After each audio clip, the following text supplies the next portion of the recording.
जी कहिए, किससे मिलना है? रोनी साहब को बोलो सीआईडी वाले आए। ठीक है। सोमवार की रात को विवेक का खून हो गया और हमें तुम पे शक है। क्या बकवास कर रहे हैं आप? भला मैं विवेक का खून क्यों करने लगा? अब इस क्यों का जवाब तो तुम्हें ही देना पड़ेगा। मैं विवेक के खून के बारे में कुछ नहीं जानता।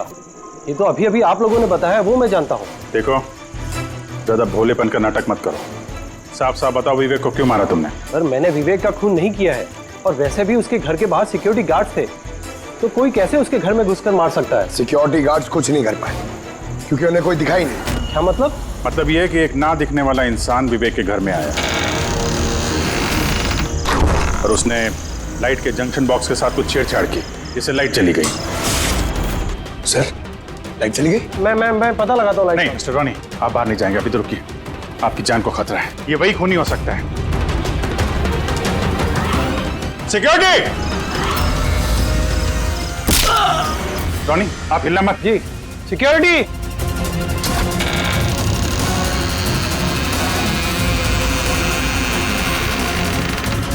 कौन है उधर? चल, चल। हैं? यहाँ पे? कौन है? कोई था यहाँ पे? कौन है? हैं? कोई दिखा? नहीं।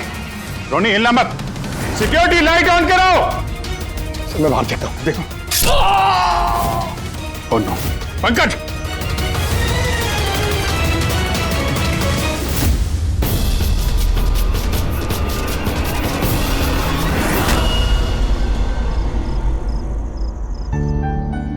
वीना, आज दिन भर सिर्फ काम काम और काम ही रहा है। शरीर भी थक गया है, पूरी बॉडी दर्द दे रही है। विवेक, 24 घंटे सोचोगे तो बॉडी तो पेन होगा ना। अब इतना बड़ा बिजनेस करना है तो सोचना तो पड़ेगा ही ना। थोड़ा सोच समझ के काम करोगे तो दिमाग पे प्रेशर कम पड़ेगा ना। ये कोई गुड्डे गुड्डियों का खेल नहीं है जो चुटकी बजाते ही काम शुरू हो जाए और चुटकी बजाते ही खेल खत्म। समझ रही हो? ठीक है, एक काम करती हूँ, मैं लोकेश को बुलाती हूँ, वो तुम्हारी मालिश कर देगा अच्छे से। ठीक है? मालिश नहीं, बस गर्मा गर्म एक गिलास दूध मेरे लिए लेकर आ जाओ ताकि सारी थकान दूर हो जाए। अच्छा, तो अभी लेके आए। Please, thank you.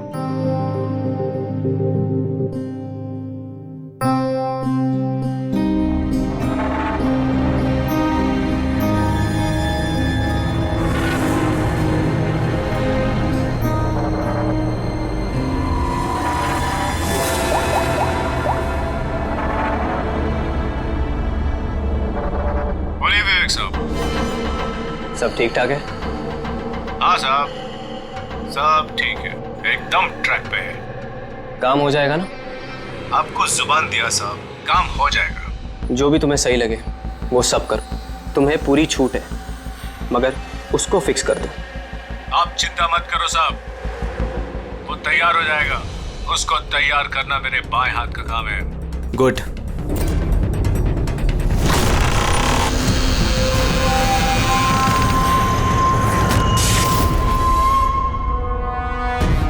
ये लाइट्स को क्या हो गया?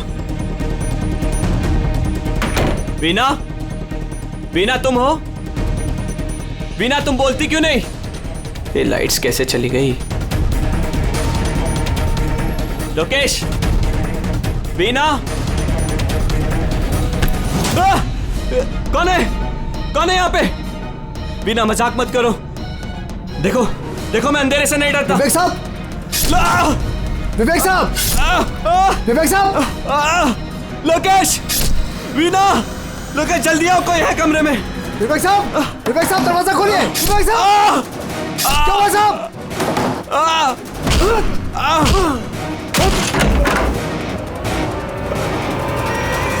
विवेक साहब! मालकिन! विवेक साहब! विवेक साहब! विवेक साहब! मालकिन! विवेक साहब!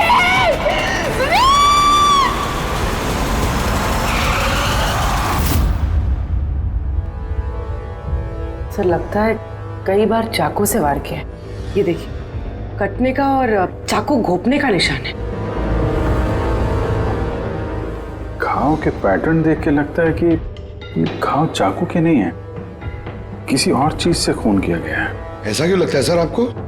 ये देखो, ये जो घाव के पैटर्न देख रहे हो एकदम बराबर बराबर है, एक ही साइज के, और ये ज़्यादा गहरे नहीं है। अगर चाकू का घाव होता तो बड़ा होता, गहरा होता, और ऐसे पैटर्न में नहीं बनता। मतलब सर चाकू जैसा ये कोई छोटा हथियार है और उसे बार बार मार के खून किया। लगता तो ऐसा ही है यार। आप कहाँ थे आप जब ये खून हुआ? साहब मैं नीचे अपने कमरे में था। जब विवेक साहब की चीखने की आवाज सुनी तो मैं दौड़ के ऊपर आया। साहब मैंने दरवाजा खोलने की बहुत कोशिश की, लेकिन दरवाजा अंदर से बंद था। विवेक साहब अंदर से जोर जोर से चिल्ला रहे थे, इसलिए मैं दरवाजा तोड़ के अंदर गया और मैंने देखा कि जब दौड़ के अंदर आए तो आपने खूनी को नहीं देखा यहाँ पे? यही तो अजीब है साहब, खूनी दिखा ही नहीं। दरवाजा बंद था अंदर से? हाँ साहब।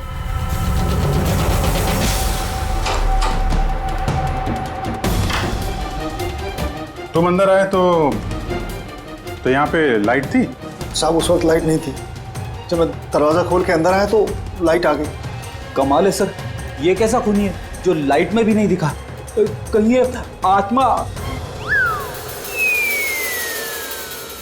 ये भी तो हो सकता है कि जब कमरे में अंधेरा था उसी वक्त खूनी दरवाजे से बाहर गया। साहब ऐसा बिल्कुल नहीं हो सकता। साहब अगर खूनी दरवाजे से अंधेरे में भी गया होता तो मुझे जरूर दिखा होता। मेरी आंखें बिल्कुल ठीक है साहब। कमरे से बाहर जाने का और कोई रास्ता तो दिख नहीं रहा है। वही तो, कमरे से बाहर जाने का एक ही रास्ता है, वो है ये दरवाजा। दरवाजा अंदर से बंद था और लोकेश ने ये दरवाजा खोला, और इसने तो यहाँ पे खूनी को देखा नहीं। कमाल है।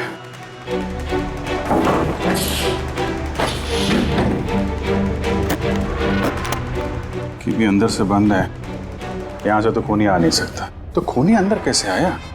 और फिर बाहर जाते हुए किसी को दिखा नहीं? सर मेरी दादी एक भूतिया कहानी सुनाती थी। पंकज, एक तो ये कहानी नहीं है, हकीकत है, और ये भूतिया नहीं है। सर ये हकीकत है लेकिन भूतिया ही लगता है ना। कोई यहाँ पर आता है, बिना हथियार के खून करता है और चले जाता है। कहाँ से? जाने का तो यही एक रास्ता है, ये दरवाजा। लेकिन सर बीना तो सीढ़ियों से ऊपर आ रही थी, और अगर खूनी यहाँ से जाता तो उसे दिखता जरूर। कमाल है यार, ये लाइट का आना जाना, इसका कुछ ना कुछ कनेक्शन है इस केस के साथ। लाइट का जंक्शन बॉक्स कहाँ पे है?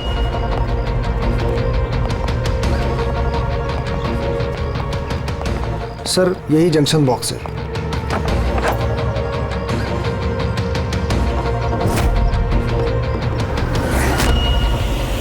इधर आओ जरा।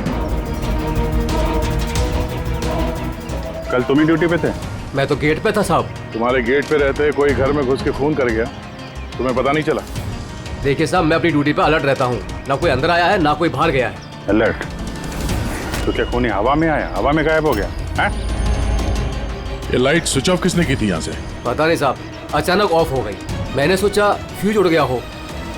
या कोई स्पार्क वार्क हुआ था जंक्शन बॉक्स में? नहीं साहब, स्पार्क नहीं हुआ था, लाइट चली गई, और जैसे लाइट चली गई मैं जंक्शन बॉक्स की तरफ दौड़ा। देखा बाकी सबके घर में लाइट है, हमारी क्यों नहीं? और देखा साहब जंक्शन बॉक्स खुला था, जंक्शन बॉक्स का स्विच भी बंद था, और मैंने ऑन किया साहब। जैसे ही ऑन किया लाइट आ गई। कोई तो आया था यहाँ पे जिसने लाइट के साथ छेड़छाड़ की है। विवेक की बीवी वीना, उससे भी पूछ लेते हैं।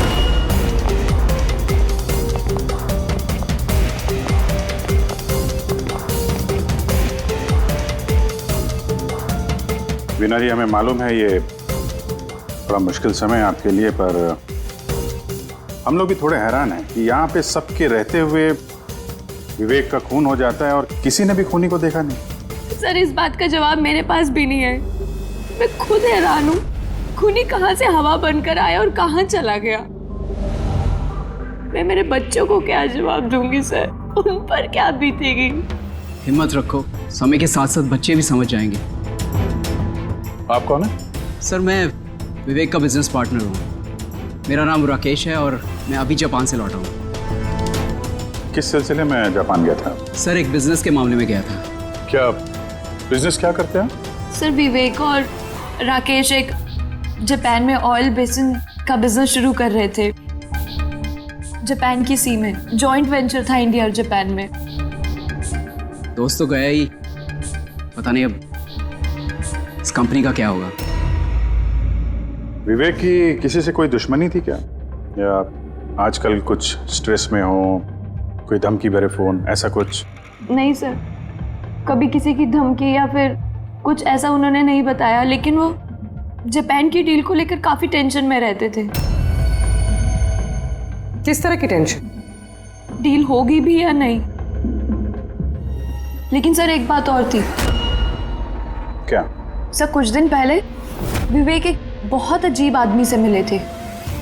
अरे आप चिंता मत करो, आपने मुझ पर भरोसा किया, अपना वादा पूरा किया, अब मैं भी आपका वादा पूरा करूंगा। पुलिस को भनक भी नहीं होनी चाहिए। साहब पप्पन नाम है मेरा, मुझ पे भरोसा है ना? विश्वास है इसलिए काम दिया है तुम्हें। बस अब पप्पन का कमाल देखो। पप्पन? देखिए, जैसा आपने बताया उससे तो यही लगता है कि ये पप्पन कोई पुराना मुजरिम है, और हर मुजरिम का रिकॉर्ड है हमारे पास। आप उसकी फोटो देखेंगे तो पहचान लेंगे? जी सर। ठीक है, फिर तो जल्दी इस पप्पन का पता चल जाएगा, और उसने क्या किया था वो भी।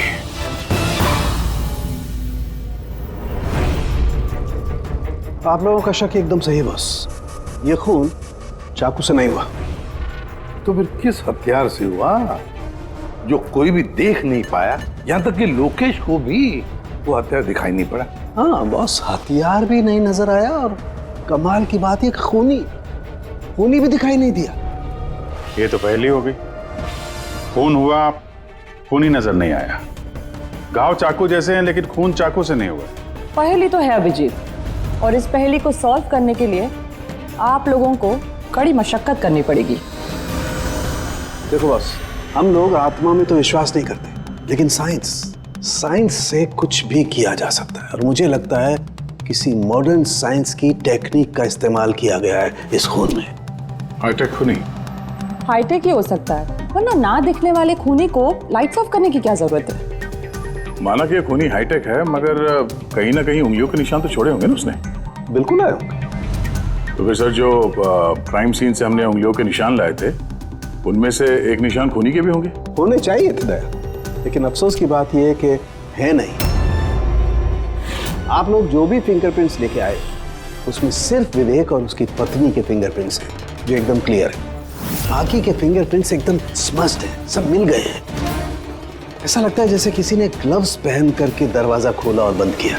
कोई प्लानिंग के साथ खून किया गया है ताकि सबूत ही ना मिले। काम करते हैं, इस विवेक के घर में जितने भी लोग हैं उन सब से अलग अलग स्टेटमेंट लेते हैं, सबसे पूछताछ करते हैं कि उस रात हुआ क्या था। खूनी ने अंधेरे का फायदा उठाया है, अब हम भी अंधेरे में निशाना लगाएंगे। सर, जब ये खून हो रहा होगा तो वो खूनी अंदर ही होगा सर। जैसे ही बीना बाहर गई उसने खून कर दिया। ये थ्योरी हो सकती है पंकज, अगर लाइट नहीं गई होती तो फिर सब दो खूनी होंगे, एक लाइट ऑपरेट कर रहा होगा और अंदर खून कर रहा होगा। मगर जिसने लाइट ऑफ करी वो कहाँ था? वहां पे तो गार्ड खड़ा था, उसने बोला ना उसने किसी को अंदर आते देखा ना कोई बाहर गया। सर लेकिन जब वीना बाहर गई थी तो उसने दरवाजा खुला हुआ देखा था सर, तो हो सकता है कि दरवाजे के ऊपर उसकी उंगली के निशान हो। खूनी यहाँ भी चालाक निकला।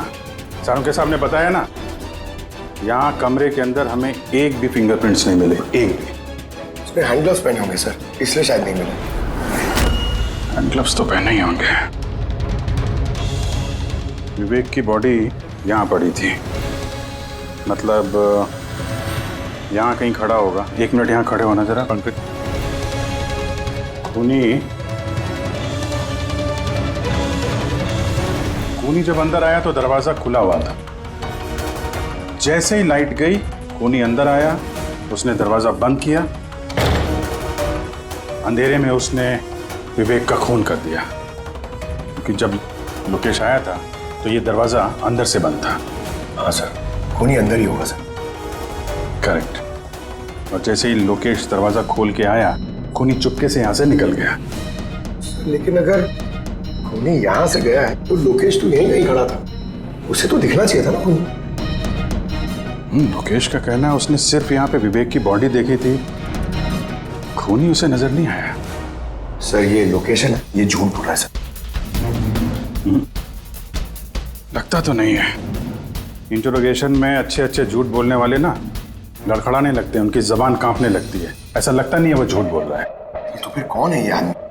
वीना ने उसे महसूस किया, लोकेश ने उसे महसूस किया, लेकिन देखा नहीं।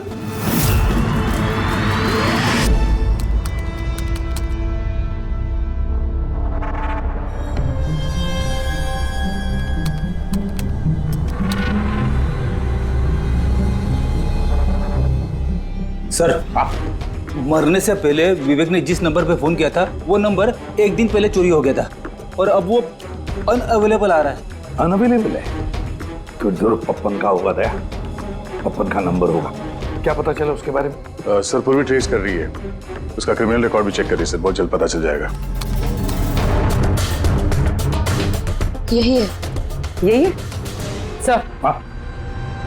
सर ये देखिए सर, हमारे रिकॉर्ड्स में तो कई सारे पप्पन हैं, लेकिन वीना के बताए अनुसार ये वही आदमी जिसकी हमें तलाश है। सर ये वही आदमी है जिसे मैंने विवेक के साथ देखा था। हमारे रिकॉर्ड के हिसाब से तो ये मुजरिम बहुत ही खतरनाक है सर, खूनी है। और अगर विवेक ने इसे पैसे दिए हैं तो जरूर खून किया होगा इसने। और अभी ये बेल पे बाहर है और पुलिस स्टेशन पे हाजिरी देने के लिए जाता है रोज। कौन से पुलिस स्टेशन में जाता है ये हाजिरी देने के लिए?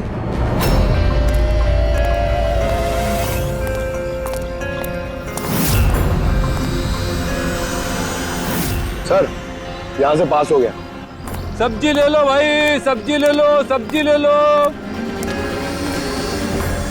सर पप्पन यहां से निकल गया। ले भैया तेरा ठेला संभाल ले। उसको उधर ही रोक के रख, चाहे वो रोए या हंसे तुम उसकी चिंता मत कर। जब तक वो हमारे पास है बाजी हमारे हाथ में है।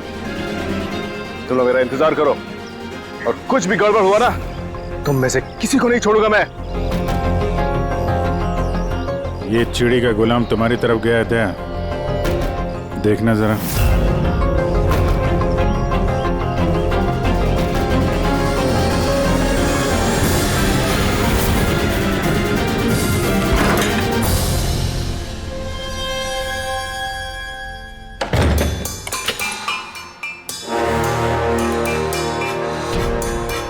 कैसा लगा हमारा इनविटेशन भरत साहब? देखो देखो, आप लोग जो कोई भी हो, मुझे और मेरे बेटे को छोड़ दो। मैं आप लोगों से रहम की भीख मांगता हूँ, रहम।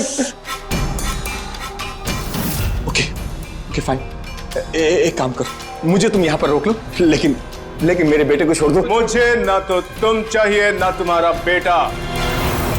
मैं चाहता हूं कि तुम विवेक सर की बिड पास करो। विवेक सर खुश तो मैं खुश। ये पॉसिबल नहीं है। मैं इंडियन मिनिस्ट्री में एक एम्प्लॉय हूँ। माना कि सारे कॉन्ट्रैक्ट मेरे जरिए पास होते, लेकिन मैं ऐसे ही किसी कंपनी का कॉन्ट्रैक्ट कैसे पास करवा दूं सर? मिस्टर भरत, तुम ना मामले की गंभीरता को नहीं समझ रहे हो। तुम्हारे बेटे के साथ क्या हो सकता है तुम सपने में भी नहीं सोच सकते। सपने में तुम भी नहीं सोच सकते कि अब तुम्हारे साथ क्या होने वाला है। सर मैं मिनिस्ट्री की तरफ से काम कर रहा था।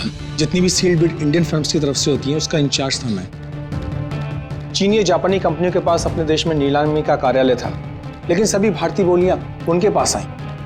किसी विदेशी कंपनी को भी कॉन्ट्रैक्ट मिला था क्या? नहीं सर, इसके बारे में सभी की कॉमन राय थी, क्योंकि भारतीयों के पास चीप लेबर और रॉ मटेरियल इजीली अवेलेबल था, इसलिए दूसरी विदेशी कंपनियों को कॉन्ट्रैक्ट मिलना मुश्किल था सर। सर इस नीलामी का चक्कर तो समझ में आ गया।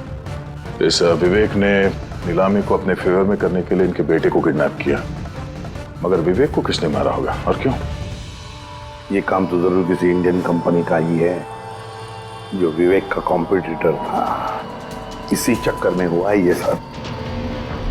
वो लिस्ट लाए ना आप, जो विवेक के अलावा इंडियन मीडियर्स थे? ये सर, जैसा आपने कहा था आपके अकॉर्डिंग ये मैंने लिस्ट तैयार की। Thank you. कार्तिक, विवेक, इन दोनों के अलावा राकेश, प्रमेश, शिवानी, रोनी और नवीन। अच्छा भरत जी, इनमें से आपको कौन लगता है जो विवेक के खिलाफ बोली लगाने वाला सबसे ज्यादा? सर यानी ऐसा कोई आदमी जो विवेक के ये बिड जीतने से दुखी हो या फिर उसे कोई नुकसान हो? सर ऐसे तो दो लोग हो सकते हैं, रोनी और नवीन। रोनी और नवीन, तो फिर मिल लो, इस रोनी और नवीन से पूछताछ करो, उनसे पता तो चले है कौन ऐसा जो बिना दिखे भी खून कर सकता है।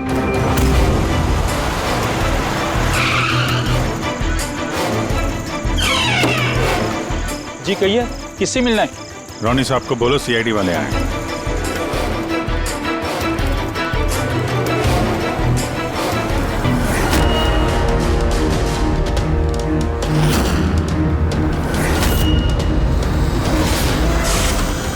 सर लाइट चली गई? मैं पता लगाता हूँ लाइट। नहीं मिस्टर रोनी, आप बाहर नहीं जाएंगे, अभी तो रुकिए, आपकी जान को खतरा है, ये वही खूनी हो सकता है। सिक्योरिटी! रोनी आप हिलना मत। सिक्योरिटी! सर यहाँ कोई है? कोई है? सर यहाँ कौन है इधर? कौन है? मिस्टर रोनी आप हिलना मत। सर मैं देखता हूँ। देखो पंकज। ओह नो रोनी। साहब सबको क्या हुआ? एक मिनट, He's no more. बाहर जाते हुए कोई दिखा था क्या? नहीं सर, सर मैं वहाँ जंक्शन पे गया, लाइट ऑन की और देखा कि हमारा दूसरा सिक्योरिटी गेट के पास बेहोश पड़ा हुआ है और मैं अंदर आ गया सर। Hello sir. सर हम रोनी को बचा नहीं पाए। He's dead. ऐसा कैसे हो सकता है अभिजीत? खून तुम्हारे सामने हुआ और तुम कह रहे हो कि तुमने खूनी को देखा तक नहीं? हाँ सर, पहले तो हम सुनी सुनाई बातों पे यकीन कर रहे थे, पर यहाँ तो हम लोग वहां मौजूद थे सर, कोई नहीं दिखा। मतलब विवेक के खून की जैसा? हाँ सर। ये किस तरह का खूनी है सर, जो है मगर दिखाई नहीं देता? वही तो। पर इतना पक्का है कि मैंने वहां पे कुछ शैडो जैसी देखी थी, कुछ अजीब सी, एक्सप्लेन करना मुश्किल हो रहा है मगर। सारुण के यार फोटो से कुछ पता चल रहा है तुझे? बॉस लगा हुआ तो हूँ, शायद कुछ हाथ लग जाए, लेकिन एक बात पक्की है, ये खून भी वैसे ही हुआ है जैसे इससे पहले को खून हुआ है। ये देखो बस, ये देखो यहाँ फोटो में ये हल्की सी रोशनी में ये कुछ आकृति दिखाई दे रही है, शैडो जैसी, बिना आकार के। ये क्या है ये समझ में नहीं आ रहा है। सालून के साहब, मैं पहले से ही कह रहा था, ये जरूर कोई आत्मा है। सर वो जो कोई भी था, मैंने उसे महसूस किया था सर, मैंने उसे पकड़ने की कोशिश की लेकिन वो हाथ में ही नहीं आया। देखो यार, ये आत्मा कुछ नहीं होता। बॉस ये क्या है ये अभी तक पता नहीं लगा पाया। सारुण के, ये किस किस्म का हथियार इस्तेमाल किया इस खूनी ने? ये है बॉस, ये हथियार है, इसे शूरिकेन कहते हैं बॉस। शूरिकेन? तो इस तरह का हथियार तो मैंने मार्शल आर्ट्स वाली फिल्मों में देखा है। अरे इसे तो वो निंजाज यूज करते हैं, वो निंजा। सर ये जापानीज हथियार है, निंजाज इस टाइप के हथियार इस्तेमाल करते हैं। जापान निंजा, और ये ऑक्शन भी जापान में होने वाला है सर, तो कहीं इन सबका कनेक्शन जापान से तो नहीं? बिल्कुल है, जापान से कनेक्शन है। इस राकेश से मिलना पड़ेगा, वही गया था ना जापान किसी डील के बारे में बात करने। राकेश तुम विवेक के पार्टनर हो, है ना? तो तुम तो जरूर जानते होंगे कि विवेक ने बिड हासिल करने के लिए पप्पन नाम के किसी गुंडे को हायर किया था, भरत के बेटे को किडनैप करने के लिए, है ना? नहीं सर, इसके बारे में मुझे कुछ भी मालूम नहीं। अरे ऐसा कैसे हो सकता है? इतनी बड़ी बात और पार्टनर को पता भी नहीं? सर वो मुझसे काफ़ी बातें छुपाता था, इसलिए बिजनेस में भी लॉस हो रहा था। वो इतना बेताब रहता था कि लॉस कवर करने के लिए वो क्या क्या करता था और कहाँ कहाँ जाता था मुझे बिल्कुल मालूम नहीं है। अच्छा, वैसे आप जापान गए थे ना विवेक के खून से पहले? हाँ गया था। क्या करने गए थे आप? ऑलरेडी प्रोजेक्ट का मामला था, इसके लिए मैं जापान गया था। मगर विवेक यहीं से सारे ऑपरेशन हैंडल कर रहा था। ऑयल का प्रोजेक्ट? तो क्या क्या प्रोजेक्ट था, जरा डिटेल में बताओ तो सही। जापान में एक द्वीप है जिसे ऐतिहासिक और पवित्र माना जाता है। वहाँ के लोग ऑयल रिग प्रोजेक्ट को लगाने के लिए मना कर रहे थे। पवित्र समंती द्वीप? क्या पवित्र है उस आइलैंड में? कुछ पुराने योद्धाओं को वहाँ पे दफनाया गया था, जैसे समुराइज, रॉनिन्स और निंजास। सामुराई, रोनिन, निंजास, पुराने योद्धाओं को दफना दिया था वहां पर। सर ये कोई इत्तेफाक है या कुछ और? ये जो निंजास है ये पुराने दौर के हथियारे थे सर जापान में, और आज भी काफी लोग इन लोगों को मानते हैं। तो वो लोग नहीं चाहते होंगे कि उस जगह पे ये ऑयल ड्रिलिंग हो और उन लोगों ने इन्हें। हाँ हो सकता है दया, हो सकता है, पर ये भी तो हो सकता है कि इन लोगों की आपसी दुश्मनी, कोई बिजनेस राइवल। सर ये नवीन तो नहीं हो सकता, क्योंकि जब दूसरा खून हुआ तब मैं और पूरी उसी के साथ थे। तो फिर ये बचे 3 बिडर्स, शिवानी, प्रमेश और कार्तिक, तीनों को बुला लेते हैं यहाँ पर। कार्तिक, प्रमेश, शिवानी, तो तुम 3 भारतीय थे विवेक के साथ बिड करने में जापान में, मगर डील हमारे हाथ में आई नहीं, और इसी वजह से विवेक और रोनी का खून हुआ है। कार्तिक आप कहाँ थे जब ये दोनों खून हुए? सर मैं मीटिंग में ही था, आप मेरे एम्प्लॉय से पूछ सकते हैं सर। और प्रमेश? सर मैं सामाजिक व्यक्ति हूँ, और सर इसके गवाह सर वो अफसर हैं, और सर जिस वक्त खून हुआ मैं उनका साथी था सर। तो ये भी तो हो सकता है ना कि ये खून तुम लोगों ने करवाया। सर हम क्यों खून करवाने लगे? सब अपने अपने नसीब का खाते हैं सर, और डील नहीं हुई तो क्या हुआ सर, कभी ना कभी कोई ना कोई डील तो हो ही जाएगी। वैसे आप कहाँ थे शिवानी जब ये खून हुआ? सर मैं जापान गई थी। और क्या करने गई थी आप जापान में? सर एक मजबूरी आ गई थी। मजबूरी? कैसी मजबूरी? सर कुछ विदेशी कंपनियां हमारी भारतीय कंपनियों के बारे में गलत अफवाहें उड़ा रही थी, उसी वजह से भारतीय कंपनियों को बहुत ही चिंता हो रही थी। तो हम वहाँ उनकी चिंता दूर करने गए थे और ये बताने गए थे कि भारतीय कंपनियां सबसे बेहतर होती हैं। और वैसे भी सर हमने अपनी बिड्स विड्रॉ कर ली थी, तो फिर हम क्यों मारेंगे उन्हें? और बिड्स विड्रॉ करने की कोई खास वजह? सर वजह सर ये थी कि हम लोग अपनी जिंदगी में सर टेंशन नहीं चाहते हैं, और सर हम लोग किसी भी तरह का कोई रिस्क नहीं चाहते हैं। सर हम लोग को सर जो भी मिल रहा है सर हम उतने में खुश हैं।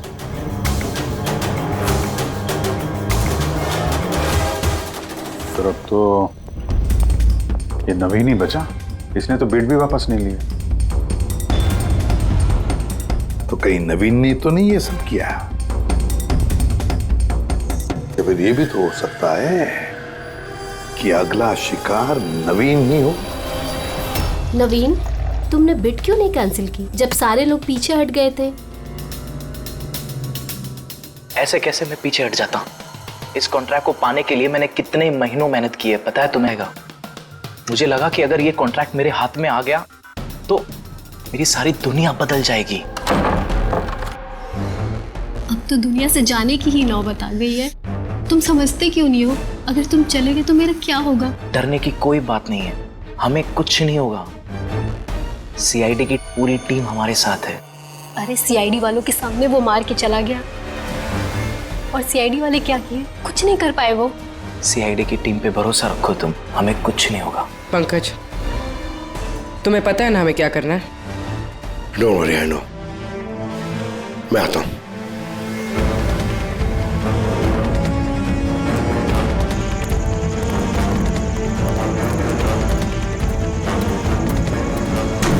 ये है वो जंक्शन बॉक्स जिसकी वजह से सारा पंगा हो रहा है।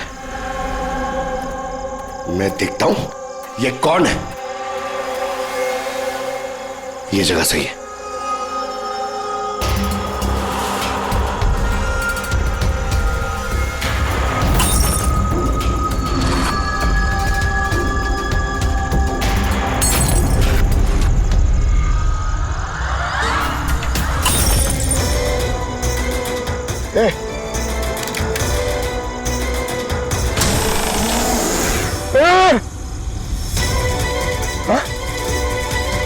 कौन है?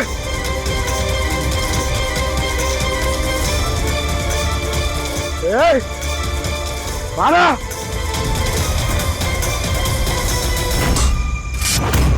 नवीन, ये लाइट को क्या हो गया? अरे कुछ नहीं हुआ। नहीं नहीं, वो आ गया है। कुछ नहीं होगा, कुछ नहीं होगा आपको, प्लीज रिलैक्स हो जाइए।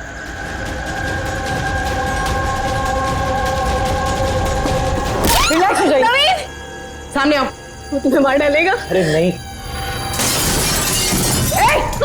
कौन है यहाँ पे?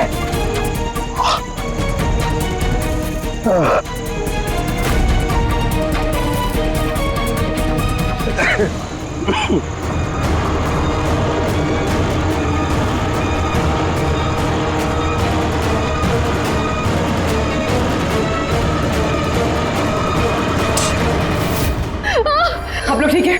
हाँ?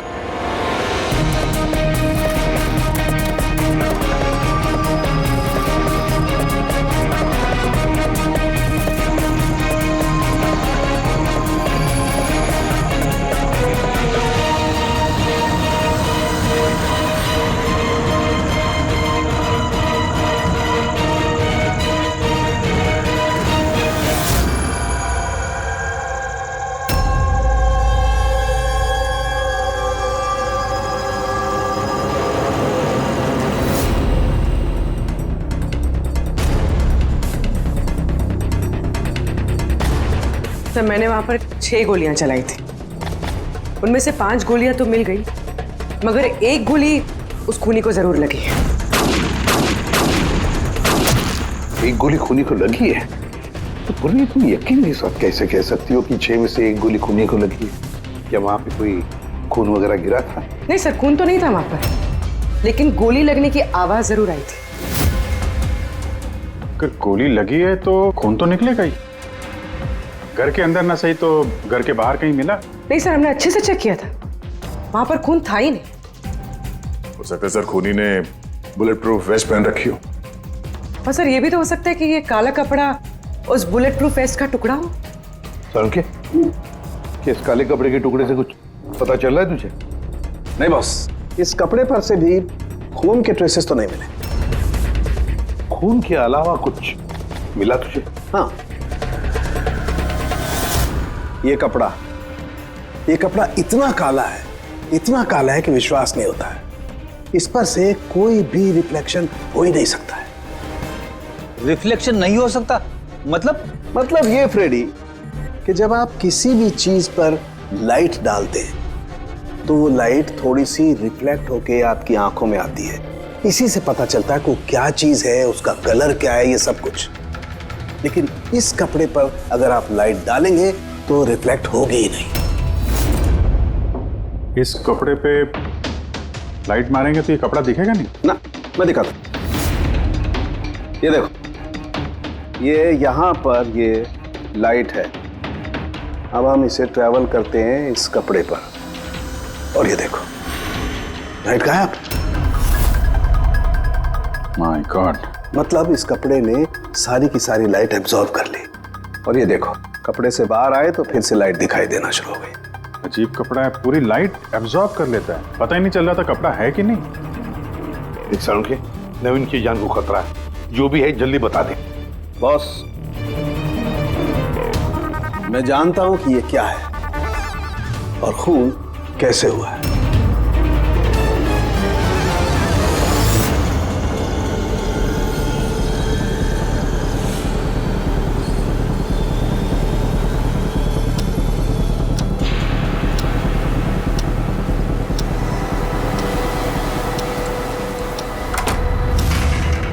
शिखा, क्या हुआ तुम्हें? क्यों इतनी परेशान लग रही हो? हमें कुछ नहीं होगा, रिलैक्स हो जाओ। कैसे रिलैक्स हो जाओ? तुम्हें कुछ हो गया तो? अरे शिखा, मैंने बोला हमें कुछ नहीं होगा।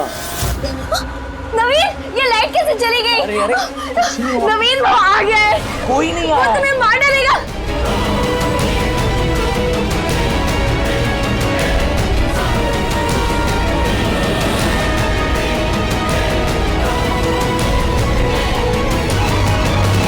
बस खेल खत्म।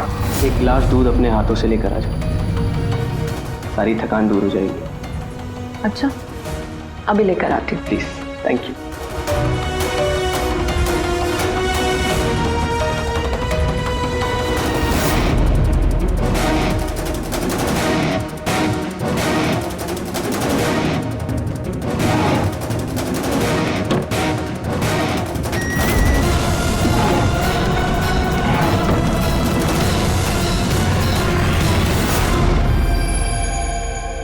मैंने सोचा नहीं था कि कोई मुझे भी पकड़ सकेगा।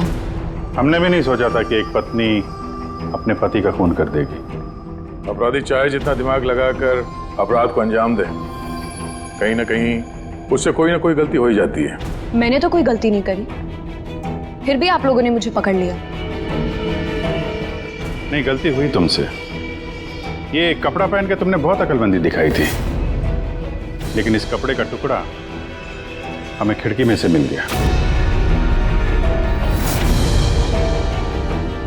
और खिड़की पे फंसा हुआ वो कपड़ा हमारे लिए सबूत बन गया, और उसी कपड़े की वजह से तुम हमारी पकड़ में आ गई। ये कैसा कपड़ा है सर? मैंने इसके बारे में पहले सिर्फ सुना था बॉस। मुझे पता नहीं था कि इसका इस्तेमाल किया जा सकता है, वो भी इस तरीके से। इसे जिस व्यक्ति ने बनाया उसने अपने हिसाब से इसको नाम दिया, लेकिन एक बात पक्की है, ये दुनिया की सबसे ज्यादा काली चीज है। मैं तो कुछ समझा नहीं। सीधे तरीके से ये बात है फ्रेडी कि अगर इस कपड़े का कोई सूट बना करके पहन लेगा, वो व्यक्ति आपको दिखाई नहीं देगा तब तक जब तक कि उसके आसपास की सारी लाइट्स एलिमिनेट ना हो जाए। वो दिखाई नहीं देगा। अगर दिखाई देगा तो सिर्फ एक आकृति दिखाई देगी, एक छाया, वो भी बिना किसी रूप के। ये एक 3D से 2D में बदल जाने की प्रक्रिया है। अरे सर, कोई तो लाइट होगी जिससे ये दिखे। ऐसी कोई लाइट नहीं है, ना इंफ्रारेड लाइट, ना यूवी लाइट, ना ही लाइट स्पेक्ट्रम। अब ये नवीन से कहो कि वो बिड विड्रॉ ना करे, और ये इंफॉर्मेशन सब में फैला दो। सर, इस बात के फैलते ही उस पर फिर से हमला हो सकता है। यही तो हम चाहते हैं पूर्वी, यही तो हम चाहते हैं। ये ब्लैक फैब्रिक लाइट को एब्जॉर्ब कर लेता है, लेकिन हीट को एब्जॉर्ब नहीं करता। हीट को तो रिफ्लेक्ट करेगा ही। हम खूनी को पकड़ेंगे थर्मल विजन से।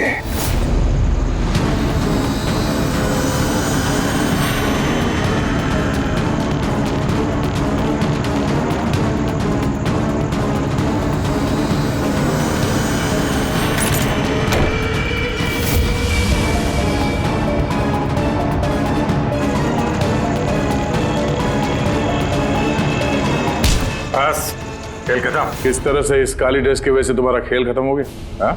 अब जल्दी से बताओ, अपने पति का खून क्यों किया तुमने? नफरत थी मुझे उससे। उसकी बीवी कहलाते हुए भी मुझे शर्म आती थी। क्यों? ऐसा क्या करता था वो कि तुम्हें इतनी नफरत थी? ये जो बिजनेस था मेरे पापा ने उसे दिया था। इतना बड़ा एम्पायर खड़ा करके दिया उसे, और वो उसे मिट्टी में मिलाने की कोशिश कर रहा था। गुंडों के बदौलत कॉन्ट्रैक्ट लेता था। तुम्हारा मतलब है कि वो खुद अपना बिजनेस खराब कर रहा था? कर नहीं रहा था, कर दिया था। मेरी फैमिली बैंकरप्सी की गिनती में थी। बिजनेस खराब चल रहा था तो उसे बातचीत करती, उसे समझाती, उसे जान से मार दिया। मैंने उसे बहुत समझाने की कोशिश की थी, पर वो नहीं समझा, और मजबूरन मुझे ये कदम उठाना पड़ा। मुझे मेरे बच्चों के बारे में सोचना था, उन्हें तो मैं भूखा नहीं मार सकती। तो इसलिए सारा बिजनेस तुमने अपने हाथ में ले लिया? हाँ, मैंने जापान की एक कंपनी को अप्रोच किया था छिपकर। छोटे छोटे कॉन्ट्रैक्ट और पैसों के बदले मैंने तय किया कि भारतीय कंपनी कॉन्ट्रैक्ट पर कोई बोली ना लगा सके, और इसीलिए मैंने सभी बोली लगाने वालों को मारने का प्लान किया। और उन्हें मारने के लिए ऐसे हथियार का इस्तेमाल किया जो निंजास इस्तेमाल करते हैं? हाँ? हाँ। क्या मिला ये सब करके? जेल। जिन बच्चों के लिए तुमने गुनाह का रास्ता अपनाया, अब वो बेचारे अनाथ हो जाएंगे।